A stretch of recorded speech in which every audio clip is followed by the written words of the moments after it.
buenos días a todas las que estamos. Ojalá y sus compañeras se vayan integrando am, se vayan integrando a la clase. Hoy nos toca trabajar, hoy nos toca trabajar con respecto a estructura y tamaño. Vamos a hablar hoy de la estructura y el tamaño de precisamente pues la educación en nuestro país, ¿no? La educación en nuestro país. Es decir, cómo es que se está formando el documento, o cómo es que está formada, perdón. El documento que vamos a leer precisamente es el documento de la estructura del sistema educativo mexicano. ¿Sale? Entonces, pues bueno, empezaríamos con las participaciones. Em, es una lectura que ya es de hace algunos añitos, pero que más o menos sigue así la estructura del sistema educativo mexicano. ¿Sale? Entonces, bueno, no sé si quieran participar, comentar algo con respecto a la estructura del sistema educativo mexicano, si tienen alguna participación. Y si tienen alguna participación, las escuchamos. Si no tienen ninguna participación, pues bueno, comenzaríamos. Adelante, Sandra.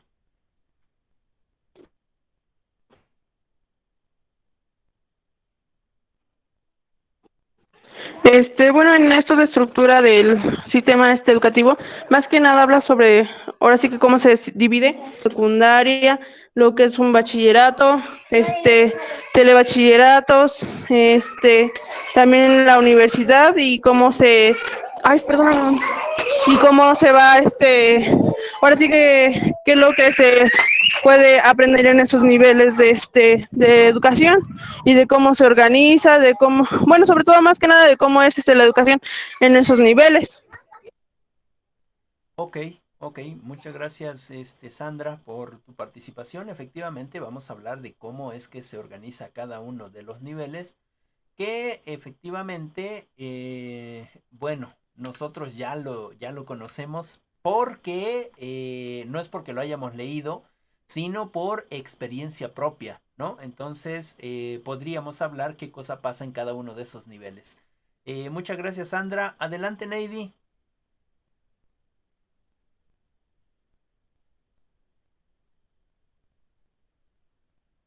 Neidy, adelante. Puedes compartir.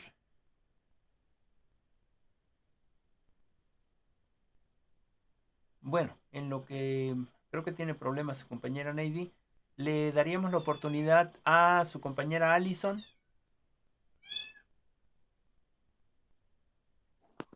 Bueno, buenos días, profe. Buenos días. Buenos días, compañeros. Pues igual la lectura trataba, creo que solamente era de eso, de cómo se componía cada uno de los sistemas o de los niveles educativos que hay en México, Ajá, así como también los tipos que tenía. Ya antes nos mencionaba que los que se dirigían a zonas marginadas, como es creo que era el CONAFE y ajá. la escuela indígena, que igual tenía, no sé, no recuerdo bien el nombre. Ok, Y también los bachilleres y las secundarias, que es técnica. Bueno, se dirigen, igual hacia dónde se dirigen, hacia una educación superior o ya meterlos al campo laboral o alguno en específico. ok. Sí, eso es muy importante. Bueno, no sé si eso es todo, Allison.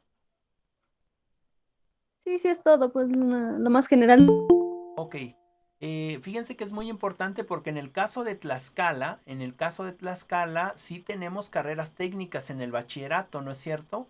Es decir, nos hacemos técnicos en informática, técnicos en química, es decir, digamos, ya salimos con una carrera técnica. Ahora, también, este, también en ese sentido de que ahora también en las universidades puedes estudiar una carrera técnica en, por ejemplo, aquí en Tlaxcala. He escuchado, para mí ha sido digamos, un, pues una sorpresa porque en la mayoría de los otros estados, por ejemplo, en el estado de Puebla, no sales con o sea, no sales con una carrera técnica en ninguna de las escuelas o en muy pocas escuelas sí tienen una carrera técnica, pero en la mayoría de las escuelas son únicamente bachillerato, es decir, no te preparan ya para lo laboral. Y en las universidades, por ejemplo, en el estado de Puebla, no sales, no estudias o no tienen la posibilidad de que estudies solamente para una carrera técnica. Es decir, estudias 2 años y entonces haces una tesis, tengo entendido, para alcanzar un grado técnico con respecto a la licenciatura o a el estudio que hayas hecho.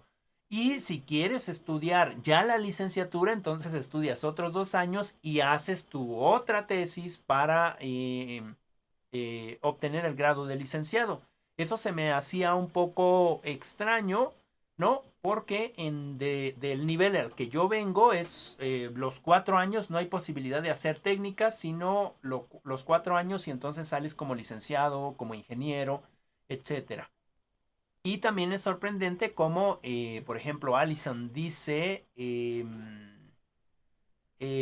dice, yo estudié en CECITE y tengo carrera técnica en corte y confección. ¿Qué significa? Que ya tienes un documento que te dice que tienes cuando menos los conocimientos técnicos para dedicarte a esta actividad, ¿no? Es decir, para dedicarte a realizar, me imagino que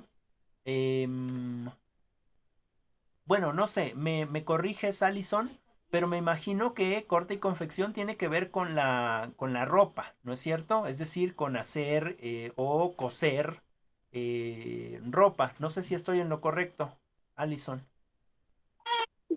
Sí, profe, está en lo correcto. De eso se Ajá, trató mi carrera. De hecho, ok. la Universidad de Huamantla nos ofrecía ayudas de si estábamos a seguirle Ah, ok, ahí. ok, ok.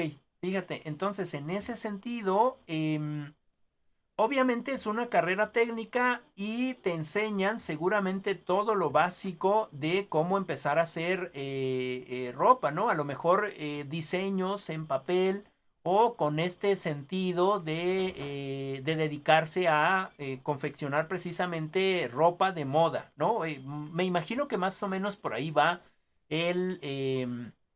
la idea. No es en este sentido de que seas costurera, es decir, que cosas ropa, sino en este sentido más técnico, más profesional de dedicarte como a digamos, a una empresa ya de moda, es decir, hacer, bueno, la idea es de que en esta carrera técnica ustedes puedan crear sus propios negocios, ¿no? Entonces, pues seguramente tienes algún documento que diga que eres técnica en corte y confección. Y seguramente algunas de nosotras que estudiamos en CECITE, salimos con otro tipo de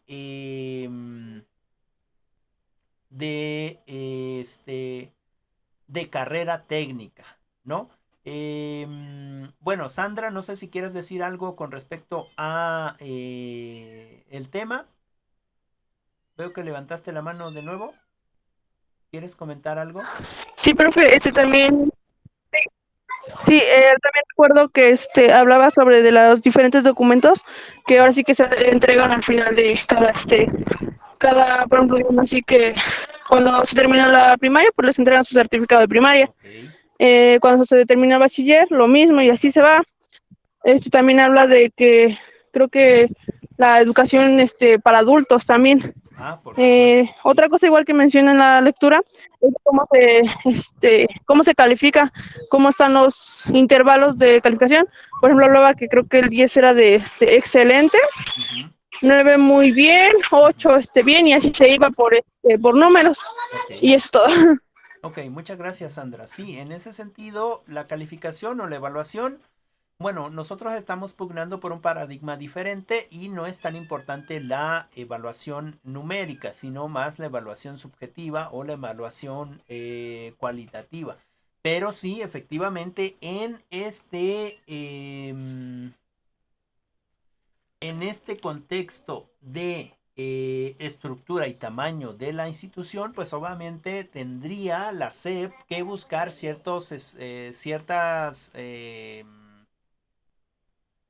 pues paradigmas, por decirlo de alguna manera, o ciertas reglas o normas que nos permitan llevar a la construcción precisamente eh, de la escuela en el sentido de alcanzar un buen nivel de aprendizaje o un buen nivel de conocimiento, que ese tendría que ser el fin último de la educación.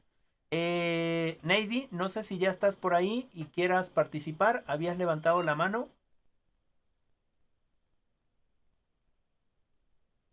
Sí, profe. Ya es Adelante, que Neidy. creo que mi señora hace rato se fue. Ajá, ok. Pues también hablaba, por ejemplo, que en el artículo tercero, que todos tenemos derecho a la educación, Ujú. por lo menos la educación básica, que creo que va de preescolar hasta secundaria. Ok. Y también dice los diferentes niveles que tenemos, en qué consiste uno de ellos, es decir, por ejemplo, en preescolar hablaba de que el niño en tercer año, bueno, o en el último ciclo del preescolar debe ya como que aprender el lenguaje oral y escrito. Ujú. Y así de la primaria también, pero debe ya ir más. Bueno, algunos niños ya salen leyendo del kinder, otros Ujú. en la primaria empiezan. Ujú. Este, también hablaba sobre las modalidades que teníamos o que tenemos. Ujú. Por ejemplo, en el preescolar tenemos la modalidad G indígena y cursos comunitarios. Ujú. Y pues creo que nada más, profe. Ok, muchas gracias, Neidy. De todas maneras, bueno, Sería todo, profe. ok, tu participación es muy importante en el sentido de que específicamente se tenía planteado que en el preescolar, pues precisamente hubiera o salieran los niños de tercer año leyendo y escribiendo, ¿no? Eso, en ese tiempo en el de donde está esta lectura, era una propuesta, pero era una propuesta hacia futuro, no era lo deseable. Ahora nos damos cuenta que la mayoría de los niños y niñas salen con un buen nivel del preescolar, es decir, salen casi leyendo, si no es que leyendo, y con esta habilidad de lenguaje, ¿no? Les falta un poco esta habilidad de escritura, pero salen con un buen nivel. ¿Esto a qué se debe? ¿Por qué la diferencia tan grande? Bueno, la diferencia estriba en que en este momento en el que se pone este documento, no sé, yo creo que el 70% o el 80% de la población en nuestro país era en ese sentido analfabeta, ¿no? Es decir, no había tenido la posibilidad de estudiar algo pues en este sentido de alcance educativo, ¿no? Sino que por lo general era gente que se dedicaba al campo, se dedicaba a sus animales o se dedicaba a trabajar en alguna fábrica o cualquier otra actividad que no implicaba precisamente el conocimiento oral y escrito, ¿no? Era una gran desventaja para ese momento. Sin embargo, ahora nosotros, aunque nuestros papás siguen dedicándose a las actividades primarias de la vida de nuestro país, es decir, a las actividades del campo, de los animales, de la empresa, nosotros tenemos la posibilidad ahora, gracias a su esfuerzo de ellos, ¿no? De poder tener un mayor conocimiento. Y en ese sentido, los padres de uno de nosotros ya no se encuentran en ese mismo nivel de analfabetismo. No en el sentido, cuando digo analfabetismo, no en el sentido de ofender al otro, ¿no? Sino en el sentido tácito de que en realidad eh, sí somos en cierto momento analfabetas, ¿no? Analfabeta significa que no tenemos los conocimientos, digamos, de las letras o de eh, el- un lenguaje más, más ético o más propio. Es decir, por lo general nosotros tenemos un lenguaje vulgar. Y me van a decir, no, profe, yo no ando diciendo groserías ni nada de eso. No, no, no. Vulgar en el sentido de que viene del vulgo. Es decir, yo cuando platico aquí con ustedes, platico en este lenguaje vulgar, ¿no?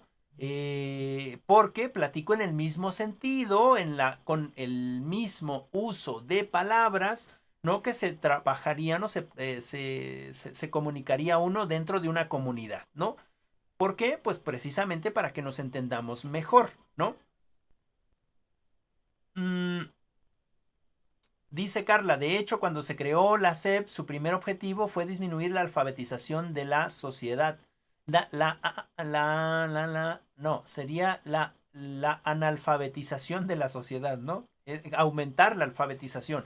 Bueno, y en ese sentido, ahora que nosotras o nosotros estamos precisamente estudiando, ahora nuestros padres y nuestros abuelos, cuando llegamos y les contamos y platicamos lo que vemos, en ese sentido, ellos también están aprendiendo cosas y en consecuencia, eh, ese, digamos, ese sentido de ignorancia, de ignorar algo, ellos lo dejan de ignorar, ¿no?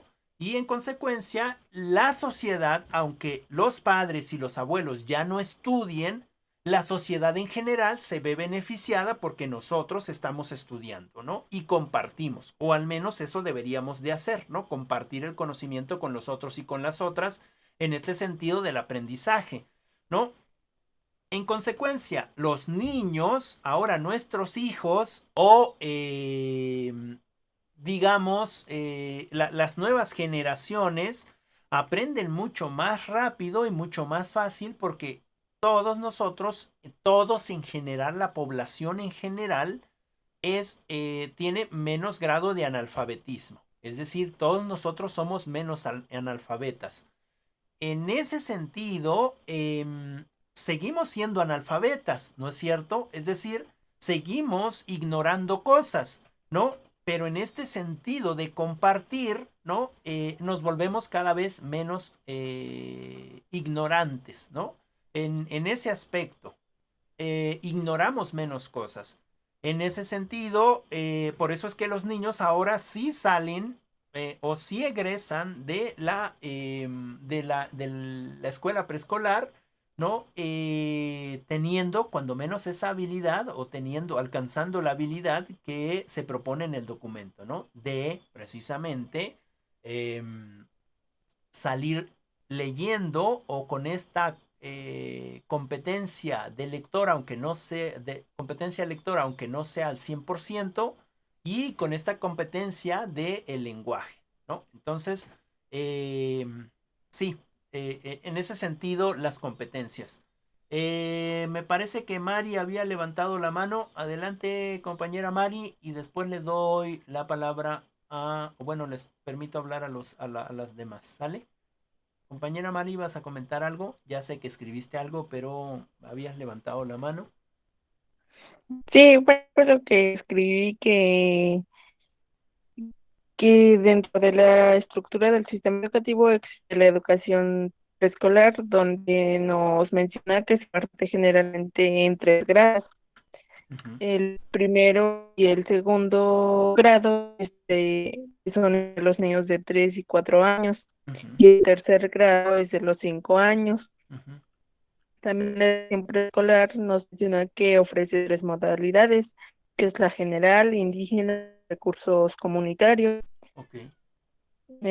También nos dice que la Ley General de Educación, en su artículo 37, que nos dice que el nivel escolar, junto con el de primaria y secundaria, forman una parte de educación tipo básico. Ujú.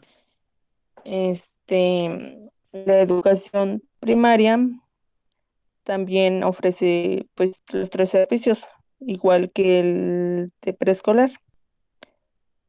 Y de ahí pues ya son la educación secundaria, educación indígena, los programas compensatorios, Ujú.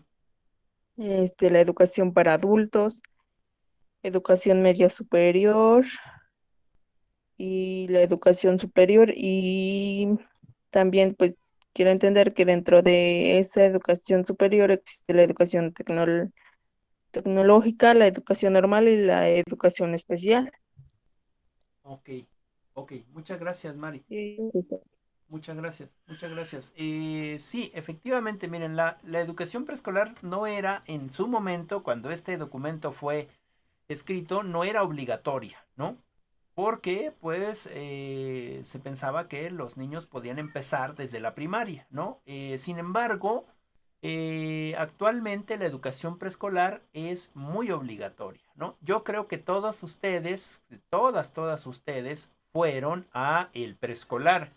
En mi caso, yo no cursé preescolar, ¿no? Yo ese grado no lo tengo, me lo salté, ¿no? Porque en mis tiempos no era obligatorio, ¿no? Por desgracia no tuve ese grado y seguramente me hubiera servido mucho porque precisamente, como dice Mari, son las bases, ¿no? Para tener un buen conocimiento. Es decir, la educación primaria y la educación preescolar son bases fundamentales para ir incrementando nuestros conocimientos. Ahora, con respecto a la educación básica, se tomaba hasta la secundaria, ¿no? Y después era la educación media superior y después era la educación superior, ¿no? Que es el bachillerato y la universidad. Pero la obligatoria era de educación básica, ¿no? La educación básica como tal, es decir, preescolar, o bueno, ya en su momento fue preescolar, primaria y secundaria. Es decir, que los niños en edad escolar era obligación del Estado y obligación de la sociedad ingresar a los niños a las escuelas, ¿no? Para que tuvieran esta formación, cuando menos básica, como su nombre lo dice, ¿no? Y la educación media superior no era obligatoria.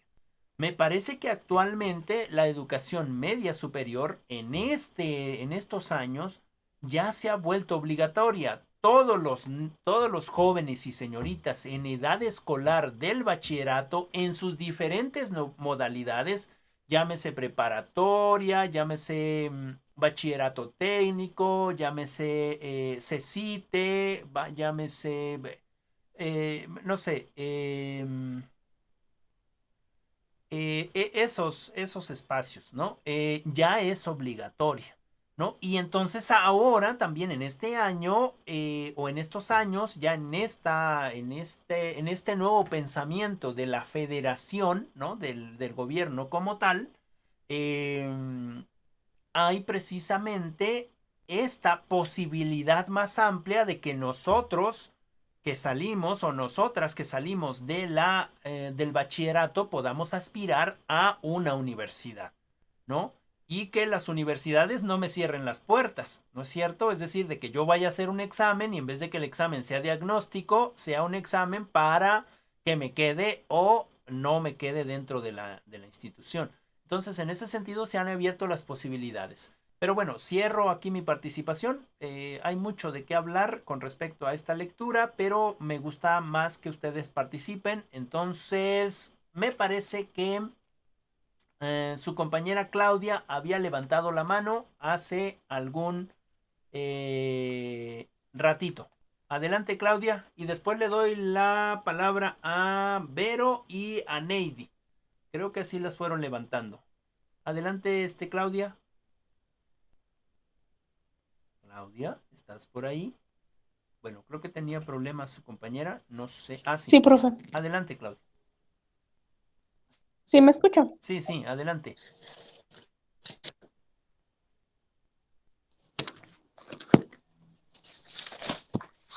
Este, bueno, pues vimos lo que es la estructura del sistema educativo, como ya lo mencionaron mis compañeras. Ujú, También en la lectura hablaba de que la educación secundaria es obligatoria desde el año de 1993. ¿es correcto? Y se imparte en los siguientes servicios, que es general para trabajadores, telesecundaria técnica y para adultos. Ujú, Igual son de 3 años y está dirigida para de 12 a 16 años de edad. Está la educación indígena, educación para adultos, educación media superior y el bachillerato, el cual tiene diferentes modalidades. ujú, Y la educación superior es la formación de las personas de distintos campos, ya sea la educación tecnológica, la normal o la especial. ujú, Eh, pues el sistema educativo tiene una cierta estructura, este, como ya lo mencionaron, como primero es el preescolar y es obligatorio para los niños de 4 a 5 años, y la educación preescolar se ofrece en 3 modalidades: general, indígena y cursos comunitarios. También la Ley General de la Educación estableció en el artículo 37 que el nivel preescolar junto con la primaria son parte de la educación de tipo básico. ujú. Ok, muchas gracias, Claudia. Sí, imagínense desde el 93, a lo mejor ustedes lo ven muy, muy lejano, pero alguno, bueno, en mi caso yo pasé por esa etapa en el 93, ya estaba yo estudiando creo que la secundaria, según recuerdo, o algo así, la primaria, terminando la primaria. Y entonces ahí es cuando apenas empieza a ser obligatoria y cuando apenas se hace, es decir, se hace obligatoria la secundaria, ¿no? En ese sentido hemos ido, digamos, muy despacio, ¿no? Pero bueno, estamos avanzando y creo que ahora estamos avanzando a pasos más agigantados. Bien, Vero, adelante, coméntanos. Sí, profe. Bueno, me gustaría profundizar un poquito respecto al nivel preescolar, Ujú, que es en el que a lo mejor me desenvuelvo, ¿no? ok. En lo personal, considero que a veces se confunde un poquito la etapa de preescolar, o a veces los papás confunden un poquito esa etapa. La función de preescolar es enseñar al niño a que interactúe, Ujú, porque es el primer paso hacia la educación. Entonces, pues a lo mejor cuando llegan a primaria ya llegan un poquito más desenvueltos y demás, pero preescolar a veces se trabaja así. Entonces, primero y segundo año, por yo que lo he trabajado, se trabaja un poquito más en la familiarización con sus compañeros, la actividad motriz, ujú, porque hay niños que llegan sin saber utilizar un lápiz. A veces se confunde y como experiencia propia, hay padres de familia que desde el primer año quisieran que el niño ya escribiera, y llegan y dicen, no, es que mi hijo no hizo nada, se la pasan pintando con pincel o ajá, haciendo bolitas sí, sí, o demás, ¿no? Así como que dicen, pero ¿y a qué va el preescolar? Si nada más se la nomás pasan, jugando, ajá, entonces no saben la gran importancia claro. de agilizar la motricidad fina en ellos. O sea, es desde el recortar, desde el pegar, desde la técnica del boleado, desde... Entonces, en tercer año es donde el alumno ya está más despierto, más desenvuelto, y efectivamente su aprendizaje en lectoescritura es mucho más avanzado. No todos alcanzan el mismo ritmo, Ujú, pero sí en la actualidad la mayoría sale con un buen nivel de lectura y escritura. claro. Gracias, Vero. De hecho, qué bueno que tocas ese tema, porque efectivamente, sobre todo en las comunidades, no es lo que pasa en los espacios más, digamos, citadinos o cerca a la ciudad, pero sí, efectivamente en las comunidades se piensa o se argumenta que para qué van los niños a preescolar si pues efectivamente nada más van a perder el tiempo, van a jugar, ¿no? Todo el día están jugando, ¿no? también no, bueno, obviamente las personas, los padres de familia no tienen un conocimiento pedagógico, ¿no? En primer lugar. Y en segundo lugar, no conocen en consecuencia que específicamente nosotros como seres humanos aprendemos mucho más las cosas en ese sentido del espacio, en ese sentido em, de esta parte de poder manejar cosas, es decir, la motricidad en sí, que se aprende mucho mejor en este aspecto lúdico, ¿no? De hecho, nosotros mismos, si nos ponemos a jugar y tenemos ahí una planeación o tenemos una metodología de lo que vamos a aprender, seguramente lo aprenderíamos más en este espacio lúdico, ¿no? Porque nos estamos divirtiendo y entonces cuando nos divertimos aprendemos mucho más cosas. Y es cierto que lo que dice su compañera es precisamente como para familiarizarse en este sentido de estar con sus compañeros y con sus compañeras, ¿no? Es decir, hemos visto a niños de preescolar que se quedan prensados ahí a la reja, ¿no? Porque su mamá se va, ¿no? Porque los deja ahí, ¿no? Y no sabemos qué es lo que pasa emocionalmente por el pensamiento de los niños o de las niñas, ¿no? Digo, hay otros niños más despiertos que la que se pone a llorar o la que se quiere quedar ahí en la reja es la mamá y el niño anda corriendo y anda jugando. Es decir, eh, diferentes formas de subjetividades con respecto a los niños. Y en ese sentido, lo que propone este documento es que ya salgan leyendo y salgan escribiendo, bueno, perdón, leyendo y salgan en esta competencia de la lengua, ¿no? Es decir, en esta competencia lingüística, que puedan comunicarse de la mejor manera posible. Es cierto que el preescolar no es para que aprendan a leer y escribir, pero sí les enseñan las primeras letras y sí efectivamente muchos, o en el caso de los citadinos, muchos ya salen con este nivel elevado pues de lenguaje y de lectoescritura, ¿no? Empiezan a escribir o empiezan a leer. El problema estriba en que saltan de una forma de trabajar, es decir, de una forma más lúdica, de una forma más divertida, ¿no? Saltan a un espacio donde ya todo es más cuadrado, más estricto, ¿no? Ahí creo que tenemos un problema con respecto a la manera en la que se debería de pasar de un espacio educativo a otro espacio educativo. Pero bueno, esa sería una crítica y sería en otro espacio. Muchas gracias por tu participación, Vero. Me parece que Neidy, ¿querías comentar algo? Sí, profe. Adelante. Bueno, con respecto a lo que están hablando ahorita de preescolar y eso, Ujú.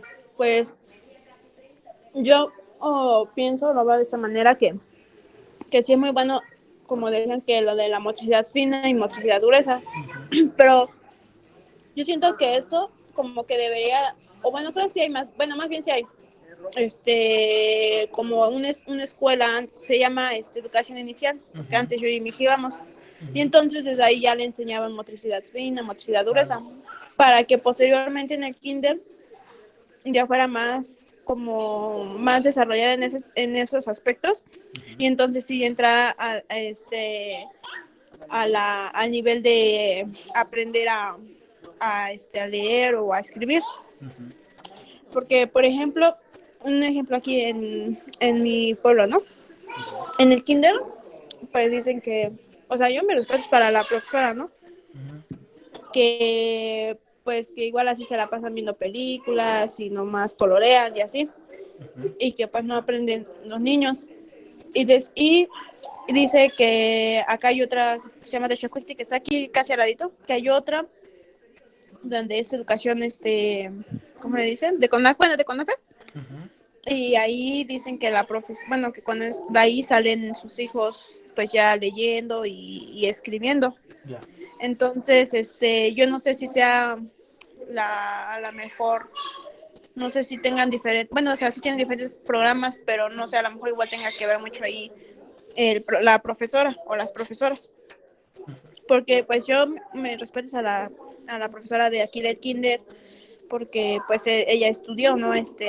Bueno, tiene esa vocación de ser maestra. Ujú. Y pues la que yo conozco aquí en Techacuiti, pues solamente, pues bueno, con sus cursos y así que les dan ahí por parte de CONAFE. Ujú. Entonces yo no entiendo cómo es que el niño sí sale leyendo y escribiendo en CONAFE que aquí en el kinder. Ya. Y y por ejemplo también que otro ejemplo que también quería dar, cuando estaba estudiando biología, Ujú. el profesor nos pidió que teníamos que ir a una escuela que quisiéramos, ya fuera preescolar, primaria, secundaria o hasta bachillerato, a dar unos cursos de reciclaje, ¿no? De basura orgánica y inorgánica. Y, por ejemplo, nos tocó, bueno, nosotros con mis compañeras y fuimos a dar a un preescolar. Ujú. Y los niños pues muy inteligentes, yo creo todos, pues les enseñamos, miren, esa es la basura orgánica porque esas características, esa es la inorgánica, tiene esas características, ¿no? Ujú. Entonces pusimos ahí 2 montoncitos de basura y ya pasamos a uno por uno que los fuera metiendo en su bote correspondiente y pues todos acertaron. Entonces yo siento que en esa parte es donde los niños los debemos de como despertar más, porque es como su cerebro es como una esponjita que todo absorbe. Ujú. Y entonces ahí donde aprovechar, para que los niños aprendan, como dijo es que no recuerdo, a ver si usted me acuerda, dice, dame un niño hasta los 7 años y yo responderé por él toda su vida. O sea, ya de él quiere ver si él lo hace un científico, no sé, un físico, no sé qué sé, Ujú. o lo hace un ratero, un delincuente. Y pues nomás ese es todo mi comentario, profe. Ok, muchas gracias, Neidy. Sí, bueno, es importante esto que comenta su compañera. Eh, en primera, necesitamos ver que no todos tienen la misma forma de aprendizaje. Y la otra es que, recuerden, nosotros estamos estudiando pedagogía, pero no porque estudiemos pedagogía vamos precisamente a ser los mejores en ello. Puede haber alguien de CONAFE, ¿no? Que lo haga con mejor, con más pasión que nosotras. ¿Y de qué nos sirve la licenciatura, ¿no? O lo que hayamos hecho. En ese sentido, bueno, habría que ver, ¿no? ¿Qué cosa es lo que está pasando ahí? Si realmente lo estamos haciendo por pasión o no lo estamos haciendo por pasión, sino em, por otro propósito. La otra es que todos y cada uno tenemos formas diferentes de compartir el conocimiento. Necesitamos, de verdad, compañeras, necesitamos quitarnos de la cabeza que yo voy a ir a enseñar, ¿no? En este ejemplo que pone Neidy, sin afán de ofender su subjetividad, sino en este afán de que comprendamos que nosotros no hacemos nada por el otro, es decir, no lo educamos, ellos se educan solos, ellos buscan ese conocimiento y aprenden cuando quieren aprender, ¿no? Tiene que ver mucho el profesor y la profesora, claro, pero yo no voy a ir a enseñar.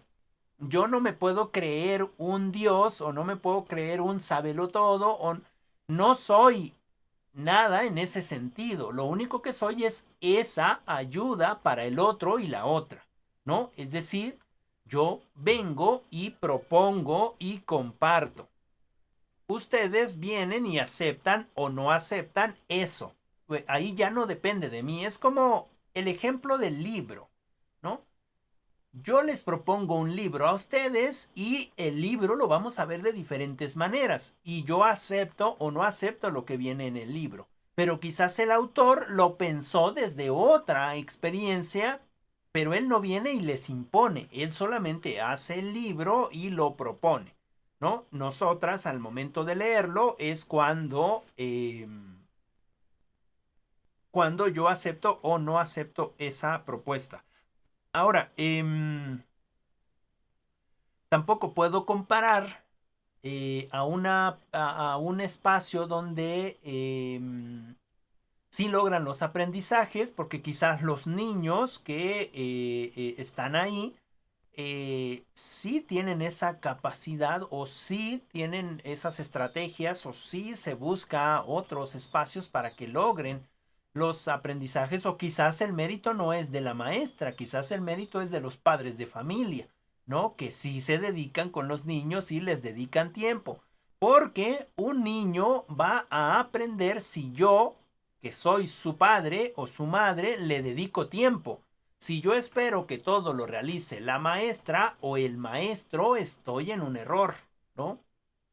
Por ejemplo, en el caso de Neidy, su ejemplo que me parece muy importante con respecto a compartir esta experiencia de separar las basuras, ¿no? Es decir, ¿qué es lo que hace el profesor? El profesor les invita o les propone que vayan y intenten compartir ese conocimiento, ¿no? O sea, no puede ser todo por parte del profesor. Por eso es que yo invito siempre que seamos más autodidactas, más independientes, ¿no? Que no nos pase como con la lectura anterior y que le queramos echar, no porque me pasó a mí, yo no tengo problema, pero que le queramos echar siempre la culpa al otro, ¿no? No podemos seguir en ese contexto, ¿no? No podemos seguir en ese pensamiento, necesitamos cambiar ese pensamiento. La educación en este sentido, desde la lectura, lo piensa de que el profesor y el alumno tiene que cumplir ciertas cosas, ¿no? En preescolar tiene que salir leyendo, ¿no? Tiene que salir comunicándose, pero no implica a nadie más, implica a la escuela, la institución, el profesor y el alumno, a dos entes. Y cuando yo les di el ejemplo en este sentido, de que todos somos ignorantes y que ahora dejamos de ignorar porque compartimos, no estamos en dos sentidos, estamos en más sentidos, ¿no? Es decir, la educación se debe de dar con respecto al contexto en el que esté, al profesor efectivamente, al alumno efectivamente y la conversación con los padres de familia, ¿no? No puede ser de otra manera. No puede ser de otra manera, necesitamos implicar a los otros y a las otras, ¿no? En ese sentido se hace la comunicación. Pero mijita, ¿yo qué te voy a ayudar? ¿No? Si yo no estudié ni la primaria. Ah, está bien, mamá, está bien, papá, pero seguramente usted me puede dar algún consejo con respecto a algo que me preguntaron en la universidad, y aunque no sea universitaria, puedo tomar ese consejo. Es decir, no es malo criticar. Lo malo es criticar y no proponer o ver qué es lo que está pasando más allá. Por ejemplo, Vero decía, es que se cree que el preescolar es para que vayan a aprender a leer, ¿no? Y ese es el paradigma que se tiene. Pero efectivamente es para que entren en esta desarrollo de la motricidad, ya decía su compañera Neidy, de la motricidad gruesa y la motricidad fina, que no nos vamos a meter en esos temas ahora. Seguramente ustedes, si quieren, investigarán qué significa cada una de ellas. Y Neidy decía, sí, pero ya hay una escuela antes, ¿no? La escuela inicial. Ok, muchos de los padres de familia no tienen el tiempo o tampoco tienen el espacio para llevar a sus hijos a esa escuela, lo cual debería de ser obligatoria también, ¿no? Debería de ser obligatoria y es una muy buena opción. Además, muchos de los padres de familia no tienen cerca una escuela de educación inicial, entonces habría que pensar en eso. Y cae entonces dentro del preescolar esta responsabilidad de sacarlo, bueno, no de sacarlo, sino de que egresen leyendo y escribiendo, ¿no? Porque si no, ¿qué cosa está haciendo el profesor o la profesora? O si no, ¿por qué le están pagando? ¿No? O yo tengo que estar ahí ayudando a mi hijo, entonces que me paguen a mí. Fíjense este pensamiento de delegar la responsabilidad al otro, ¿no? De delegar la responsabilidad a la otra. Digo, no está mal tampoco, se respeta el pensamiento, pero es un pensamiento que como pedagogos necesitamos cambiar. Un ejemplo, yo ponía, hablábamos la clase pasada, el sábado, con sus compañeros del otro campus, y hablábamos precisamente de los ninis, ¿no? Y así lo decían, imagínense nosotros como pedagogos, ¿no? Bueno, están en el mismo, digamos, semestre que ustedes, ¿no? Entonces nos falta mucho conocimiento y es entendible, ¿no? Él decía, es que yo no estoy de acuerdo con esta famosa beca para los ninis, ¿no? Que ni estudian ni trabajan. Además, se gastan el dinero en borracheras, se gastan el dinero en teléfonos, se gastan el dinero en bailes, en un montón de cosas y no lo aprovechan para lo que es, ¿no? Entonces, no entiendo cuáles son, me decía el compañero, no entiendo cuáles son las reglas de operación de ese programa, ¿no? ¿Por qué le están dando dinero? Bueno, ya le daba yo una explicación económica, ¿no? De por qué se está haciendo de esa manera, ¿no? Y bueno, a lo mejor no sabemos de economía, pero les explicaba yo una forma económica de por qué se hace de esa manera esas becas y por qué no hay una reglas de operación predefinidas y cuál es el fin último de verdad de ese proyecto. Y también les decía yo que este pensamiento de ninis es un pensamiento clasista, ¿no? Porque yo sí estoy haciendo algo, ¿no? Porque yo sí estoy estudiando, sí estoy trabajando, no soy un nini, es decir, soy clasista, ¿no? Y ser clasista, digo, ahí hay como que algo, ¿no? Es decir, no podemos juzgar si no sabemos lo que está pasando. Yo les ponía el ejemplo, a ver, ese pensamiento, y se lo decía al compañero, sin afán de ofender la subjetividad, sino con el afán de saber precisamente qué es lo que pasa en nuestro país y de tener más información, ¿no? No solamente la información que me dan los medios, sino tener de verdad información, eh, pues argumentada, ¿no? Y yo le decía, bueno, ok, los ninis porque ni estudian ni trabajan.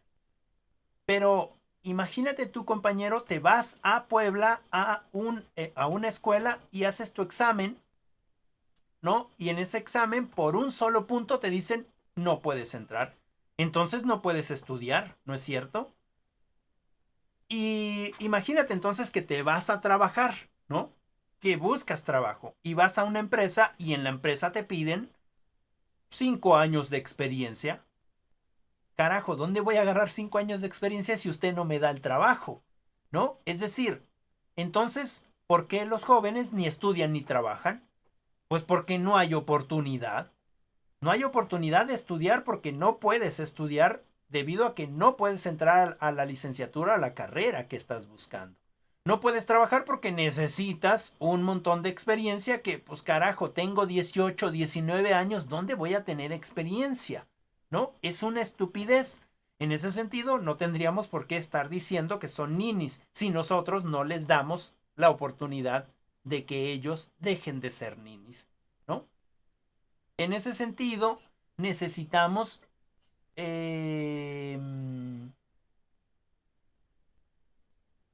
necesitamos precisamente concientizar más. Dice a Allison, es como la frase de que el que es pobre porque quiere. Claro, ¿no? Es que eres pobre porque quieres, no trabajas.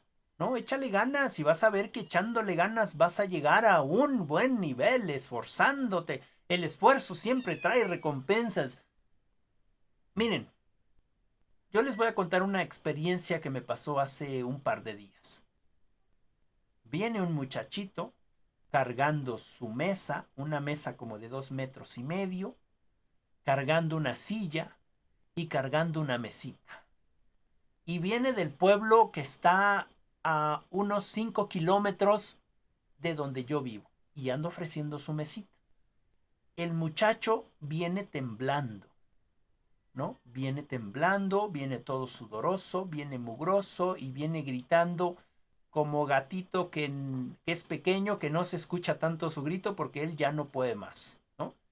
Y entonces sale mi madre, pregunta por la mesa y el muchachito le dice cuánto cuesta la mesa, ¿no? Etcétera, etcétera. Y entonces ya salgo yo y lo veo y ahí está y nos está platicando el muchachito, ¿no? Y no tiene confianza el muchachito, ¿no? De unos 25 años, no tiene confianza con nosotros ni con la gente porque seguramente le han pasado cosas, ¿no? Y pues ya platicamos, ya nos cuenta que ha venido manejando desde Michoacán, ¿no? Desde Michoacán ha venido manejando, que manejaron toda la noche, pero que se quedaron sin dinero y andan vendiendo sus productos para poder seguir su camino y seguir vendiendo sus muebles, que anda sin comer todo el día, ¿no? Es decir, viene batallando y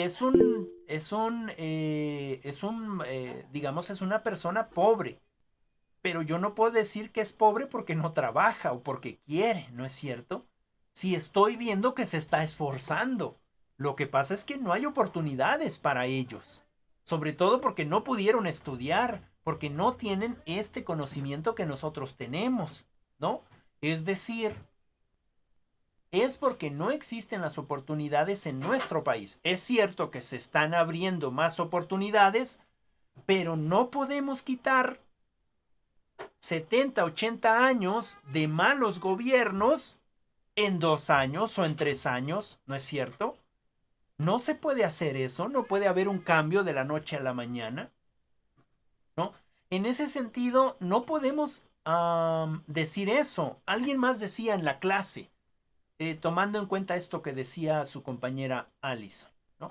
Alguien más decía, porque hablábamos de esto precisamente, de las becas, y alguien pensaba o decía, es que hay que enseñarles a pescar, ¿no? Para que hagan las cosas y no se hagan flojos. Hay que enseñarles a pescar. Si tú les das el pescado frito, ellos no van a aprender nada.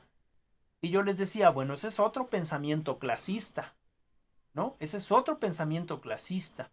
Ok, vamos a enseñarles a pescar, pero primero, si vienen con hambre, ¿qué les tenemos que hacer? Pues darles de comer.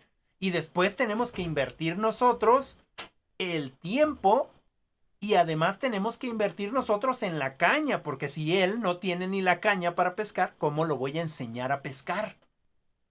¿No? Es decir, no, hay que enseñarles a pescar, hay que enseñarles cómo hacer las cosas, pero si no tiene las herramientas, no, es que son ignorantes porque quieren.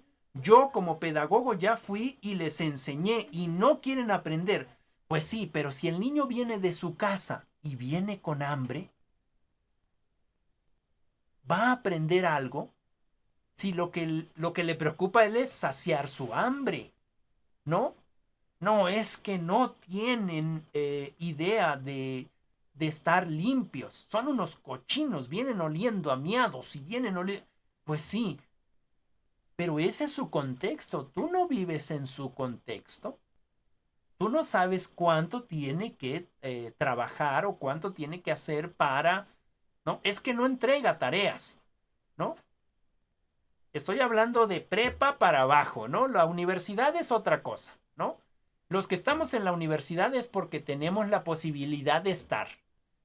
Pero es que a mí sí me cuesta mucho. Sí, pero estás en la universidad, mija, ¿no? Tienes la posibilidad de estar en la universidad. No puedes seguir pensando en que el profesor te tiene que estar dando todo. Eso es de la prepa para abajo. Vamos a ver cómo trabajamos de la prepa para abajo. porque muchos en la prepa ya no quieren seguir estudiando. Y es nuestra responsabilidad apoyarles. No decirles, es que la universidad es mejor, te va a ir mucho mejor, les va a ir peor, ¿no? Siempre van a tener problemas, pero ya dentro de la universidad nosotros ya tenemos otra forma de resolver nuestros problemas, ¿no? Es decir, de resolver nuestros inconvenientes, es decir, de tener mejores competencias cognitivas para resolver. En ese sentido, nosotros no debemos de pensar así. Si alguien piensa así, de esa manera clasista, bueno, es muy respetable, ¿no? Y lo puede decir aquí las veces que quiera y no va a pasar nada, ¿no? Por ejemplo, este compañero, yo le decía, porque tú pienses diferente a como yo pienso, porque esa es mi forma de pensar en el sentido pedagógico, por eso soy pedagogo, ¿no? Por eso me gustó el compartir la enseñanza. No tiene por qué generar diferencias, es tu forma de pensar y eventualmente quizás cambies, ¿no? Si piensas diferente, yo no tengo por qué decir, piensas diferente que yo, no te preocupes, yo soy el profesor y te vas a ir con 0. Porque entonces eso ya no es moral, ¿no? Ya no es ético, ya no estaría en mi ética. Todos podemos pensar como queramos. Solo recuerden que aquí es un espacio de debate y que estamos precisamente enfocándonos a la pedagogía y necesitamos ser pedagogos del nuevo siglo, ¿no? Diferentes, en donde podamos aportar algo a los otros o a los otras. Recuerden lo que le pasó a la compañera de Milpillas, ¿no? ¿Por qué es que ella cambió su forma tan estricta, tan severa, de lo que creía que era la educación? Y eso que estudió en una normal de educación, ¿no?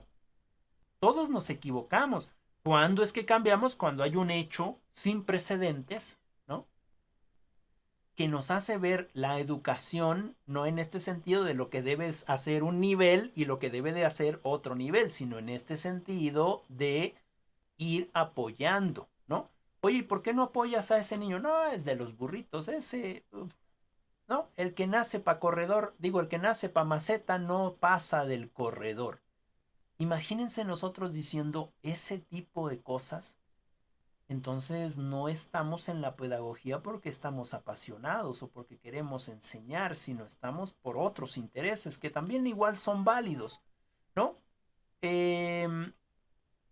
Pero que sí necesitamos aportar, ¿no? Es decir, no avanzar nosotros y que los otros se queden atrás, sino intentar ir avanzando juntos, ¿no? Intentar ir avanzando juntos.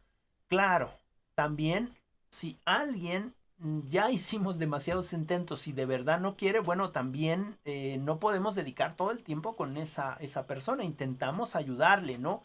Pero no es toda nuestra responsabilidad con respecto a eso.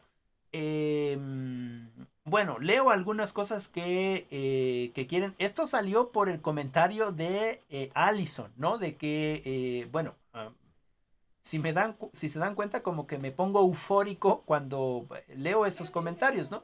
No entiendo la participación de Allison, ¿no? De que ella lo ha escuchado en algún momento y eso te da rabia, ¿no es cierto?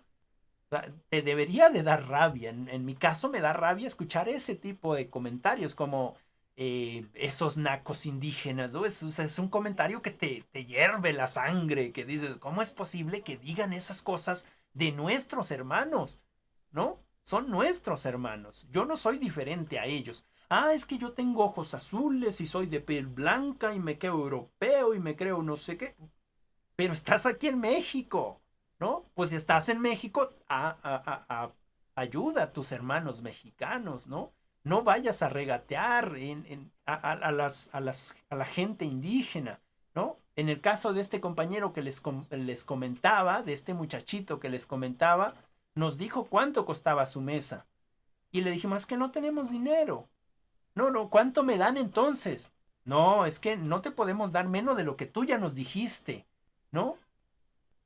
Porque eso es el precio que tú le pones a tu trabajo y además es un precio irrisorio, porque de todas maneras ya me lo estás dando barato, ¿no? sea el precio que sea. Imagínense, por poner un ejemplo, imagínense que la mesita costara o la mesa costara unos 3,000 o 4,000 pesos.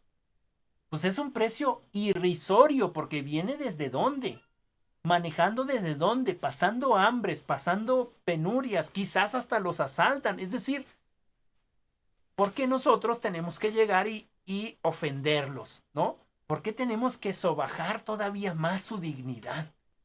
¿No? Si se esfuerzan, no son pobres porque quieren, son pobres porque el espacio, el Estado, no les da las oportunidades, ¿no? Es decir, no tendríamos que ver de esa manera. Entonces, en ese sentido, sí entiendo el comentario de Allison, pero sí como que hierve la sangre, ¿no? ¿Cómo es posible que te digan eso? Ahora resulta que porque ya eres licenciado en pedagogía, porque ya eres maestro en pedagogía o doctor en pedagogía, ya ves a los otros diferentes porque tú ya alcanzaste un grado y los otros, pues pobrecillos, no pueden, ¿no? Eso es indigno de nosotros y es inmoral. Dice Neidy, uno de nuestros trabajos como pedagogos, con la ayuda de los papás, es despertar el espíritu científico. Correcto, ¿sí? Es despertar ese espíritu, esa intención de seguir avanzando. No solamente en este sentido, científico, se me fue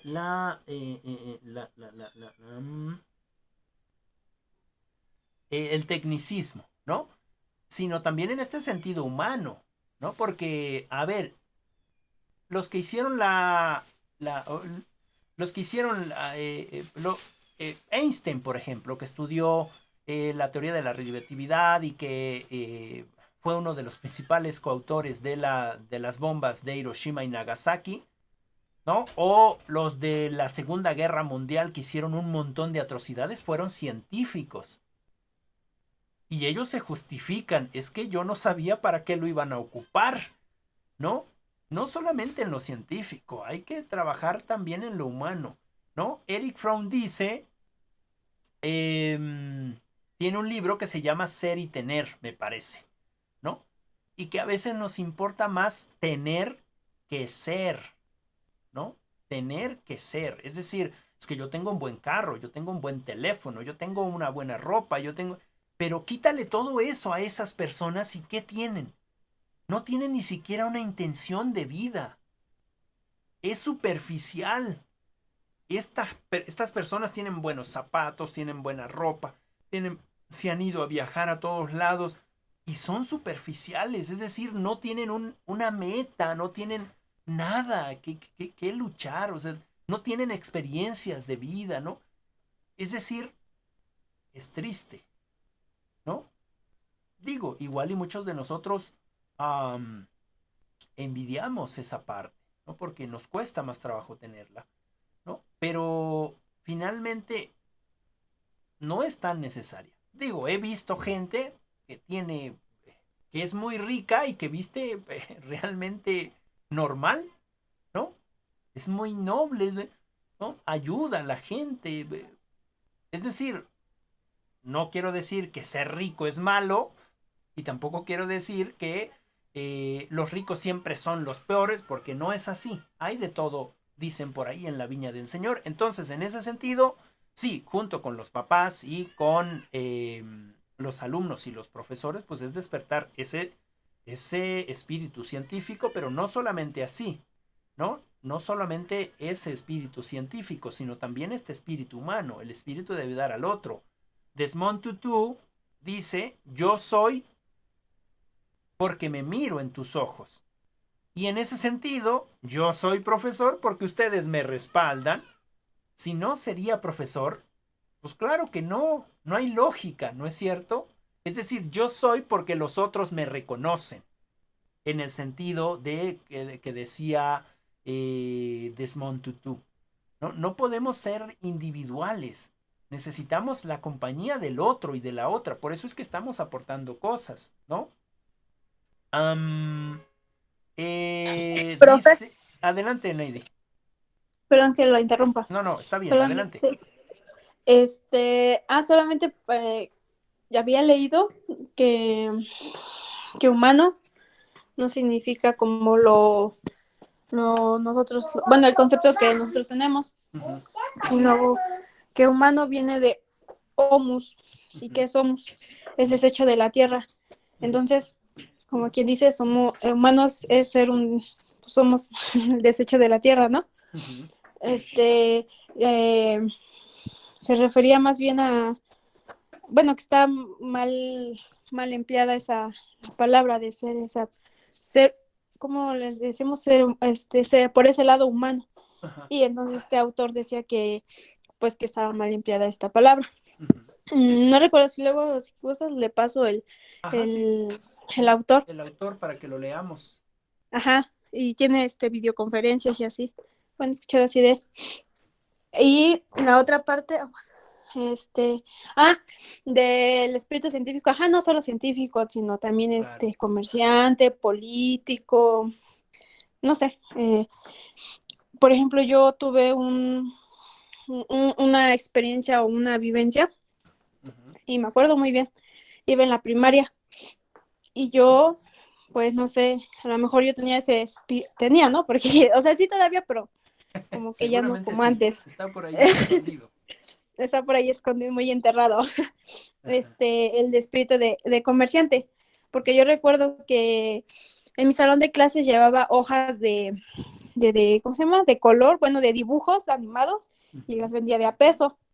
Llevaba lápices de figuritas, lapiceros de gel, burbujas, que de esas me acuerdo todavía que se hacen y puedes jugar con ellas, no son de jabón, son como de plastiquito. ujú, Y llevaba y pues vendía, pero me cacharon en la movida, ujú. y pues ya la profa me reportó, ya fue la dirección, ya vino mi mamá, todavía me regañó y bueno, y ya pues ya, pero pues no entendí, otra vez lo volví a hacer y otra vez, y así, ¿no? Ya Ajá, hasta que, pues dije, no, pues ya mejor lo voy a parar porque sí, ya habían dicho que si no, iban a cambiar de escuela o que no sé qué, que era muy no ujú, sé qué. Y entonces, pues mi papá, como él trabajaba, pues él no sabía esta parte. Entonces la que se encargaba era mi mamá, pero pues yo respetando a mi mamá, pues en su, y en su educación que ella tuvo, pues fue muy escasa por los ujú, recursos o por lo que haya sido. ujú, Entonces, pues mi mamá, pues igual apoyando a los profesores, pues de, como ella era pues mamá, pues ella sí tenía el derecho, digamos, de pegarme, ¿no? ujú, Y y yo hasta, no sé, apenas mi papá le conté que lo que había pasado en ese entonces, y ujú. dice, ¿cómo es posible que estos profesores, en vez Claro, de incentivar a los niños que les gusta eso, porque no es nada malo? claro. Dice, al contrario, deberían de despertar por ejemplo, tú traías esa habilidad, digamos, Ujú. y no lo vieron como habilidad, sino lo vieron como, no sé, como algo malo. Y Sí, pues nada más se quería comentar eso, profe. gracias, Neidy. Fíjate que sí, Sí. justo cuando me estabas contando esa historia, yo estaba pensando lo mismo que tu papá pensaba, ¿no? ¿Cómo es posible que no permitamos al niño que busque lo que él quiere, ¿no? Porque eventualmente nosotros lo que queremos es imponer el conocimiento, pero eso no es la intención del conocimiento. Es decir, yo de ninguna manera quiero imponer mi pensamiento con ustedes. Algunas de ustedes van a sentir con la cabeza de que sí están de acuerdo y otras van a decir, no, yo no estoy de acuerdo en eso. Y en ese sentido yo no puedo decir, no, tienes que hacer lo que yo digo porque soy el profesor, porque no se trata de ese pensamiento, no se trata de imposición, se trata de precisamente incentivación. Gracias, Neidy. Allison, adelante. Ah, perdón, es que se trabó mi teléfono, ya no sabía qué presionarle. Ok, bueno, entonces no te preocupes. En ese sentido, ¿no? Dice Allison, la pobreza de la que uno viene es un gran obstáculo para la movilidad social. Y a veces una persona pobre es bien chida, ¿no? O sea, te invita a comer a su casa, comes frijolitos, es bien chida, en el sentido vulgar de la palabra, son bien nobles. No, son bien amables. Es decir, no podríamos dejar de ver al otro porque yo tengo un estatus económico más alto. Y en ese sentido también debería de estar vinculado a estas normas de este texto que estamos hablando, ¿no? Y lo está en cierta manera, ¿no? En cierta manera de homogenizar. Por eso todos en las escuelas públicas se supone que no se debería de ver el rango económico porque todos vienen uniformados de la misma manera. Pero claro que se ve porque algunos están usando el uniforme del hermano, del tío, del papá que usó hace muchos años. Y el otro viene con buenos tenis, viene con un uniforme, digamos, bien. Es decir, se hacen intentos para homogenizar, pero no es posible, ¿no? Entonces, a veces muchos de nosotros tenemos una gran pobreza, ¿no? Podemos ser ricos económicamente, pero ser una gran pobreza en ese sentido humano. En el sentido humano que decía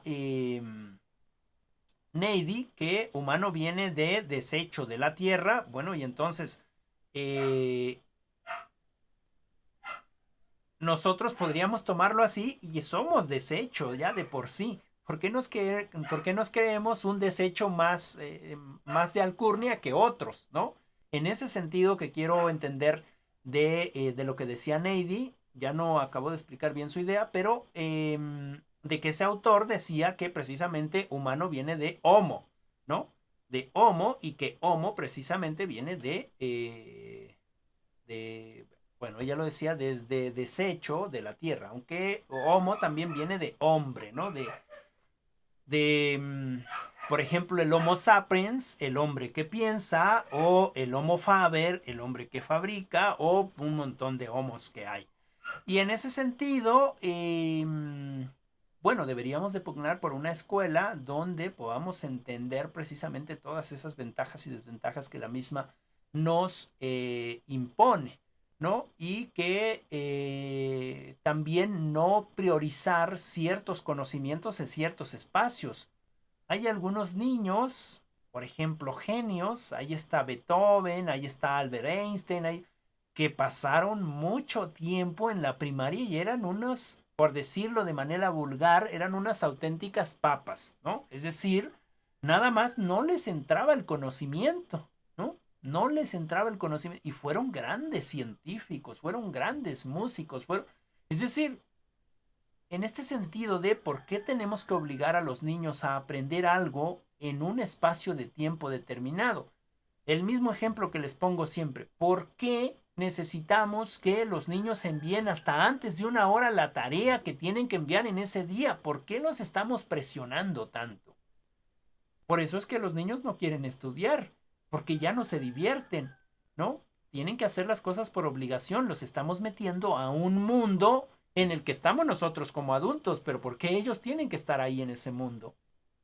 ¿No? En ese sentido, buscar pues esas coincidencias para que ellos sean más felices. Dice Allison otra vez, más en un país con tantas carencias en oportunidades y educación, deja a muchos sin opciones. Claro, este país está cambiando, ¿no? Hay un montón de universidades en las que ya no te piden un examen de admisión, ¿no? Muchas universidades. Están las universidades que se están haciendo, las Benito Juárez, ¿no? Y en ese sentido hay mucha posibilidad para los jóvenes, para que dejen de ser ninis. Pues son ninis porque el gobierno no les da oportunidad de estudiar. Y son ninis porque los empresarios no les dan oportunidad de trabajar. Por eso es que se hace un programa de que el gobierno les paga, ¿no? Para que vayan a trabajar con otra persona y eventualmente aprendan el oficio de esa persona, ¿no? Hay un montón de cosas que se están haciendo en nuestro país.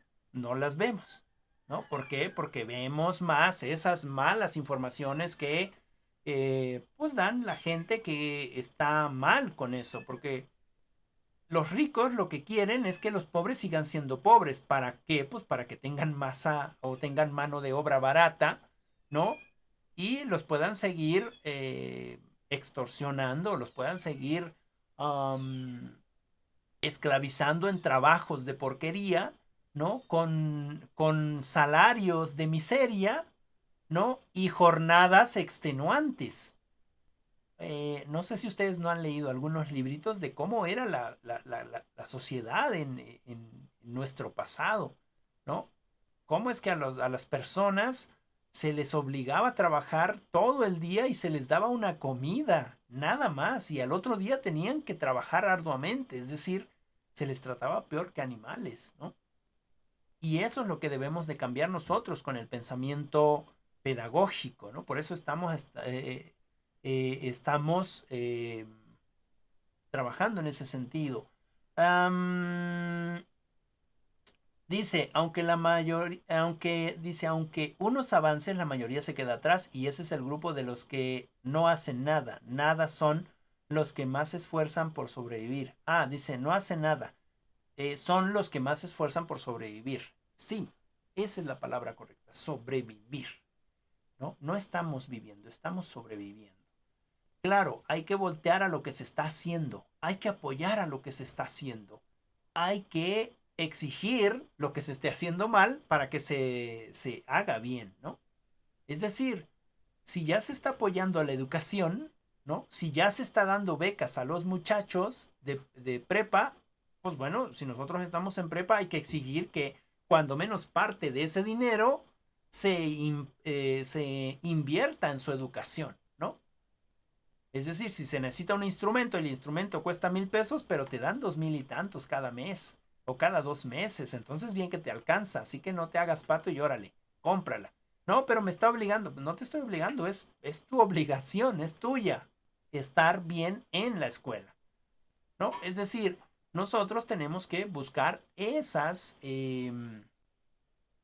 formas de poder exigirles de alguna manera, ¿no? Nada, pues eso. Hablamos de todo y en cierto sentido vinculamos otras cosas con respecto a cómo está formado nuestro espacio educativo. Es decir,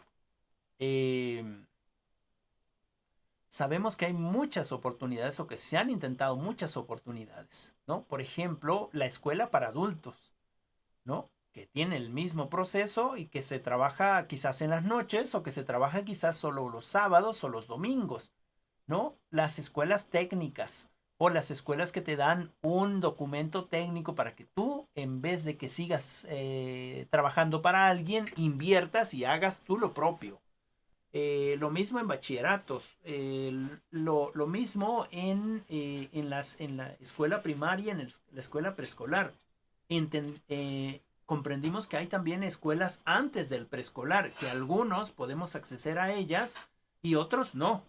Algunos ni siquiera preescolar, algunos entramos a preescolar a segundo año. Bueno, en mi caso yo ni siquiera tuve la oportunidad de preescolar.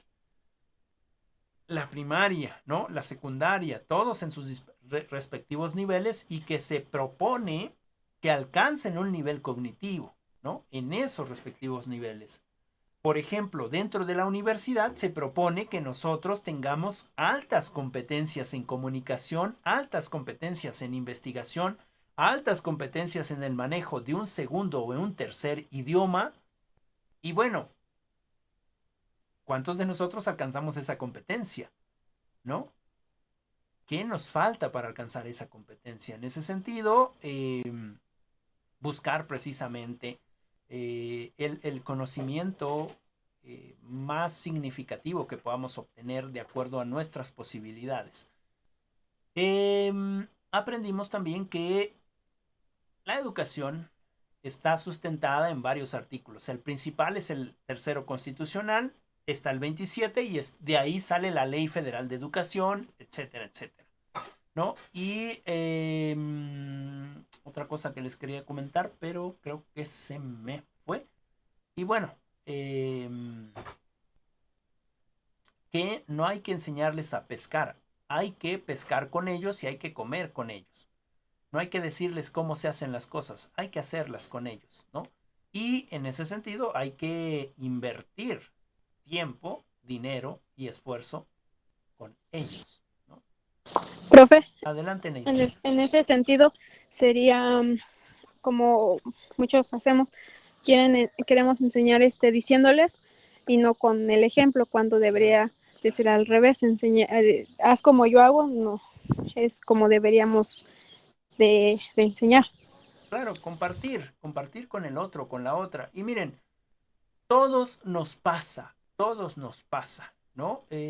Yo, por ejemplo, me veo como una persona que respeta la naturaleza, ¿no? Respeta la naturaleza. En ese sentido de la ambigüedad que dice Luis Dush, ¿no? Que todos somos ambiguos, que nadie es bueno o nadie es malo, ¿no? En ese sentido antropológico de que se dice, ¿no? Que todos nacemos malos, ¿no? Porque nacemos del pecado original y que eventualmente nos vamos haciendo buenos, o que todos nacemos buenos, pero con tanta maldad que hay en el mundo, pues eventualmente nos hacemos malos. Él dice, o decía, por desgracia, nos abandonó hace 2 años.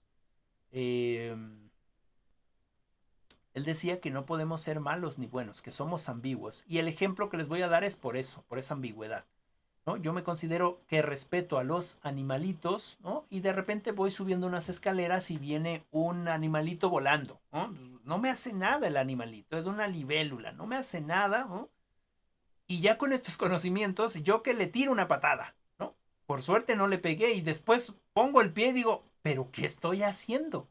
¿No? Eso que hice no es correcto, pero ya lo hice, ¿no es cierto? En ese sentido, no puedo ser siempre malo y no puedo ser siempre bueno. Vamos a tener pensamientos quizás malos o vamos a actuar de manera mala, ¿no?